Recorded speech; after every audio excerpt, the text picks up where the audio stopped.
ওরা এখানে গুলি করে ঠিক 8 থেকে 10 জন ভাইকে আমরা আহত করছে।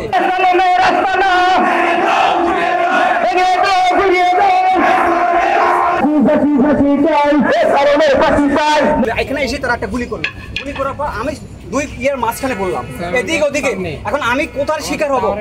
আমি যখন আসলাম তখন ওরা এখানে গুলি করে ঠিক 8 থেকে 10 জন ভাইকে আমরা আহত করছে। 3 জন ভাই আমি শুনতে পারলাম খুব গুরুতর আহত অবস্থায় আছে।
ঘুরিয়ে দাও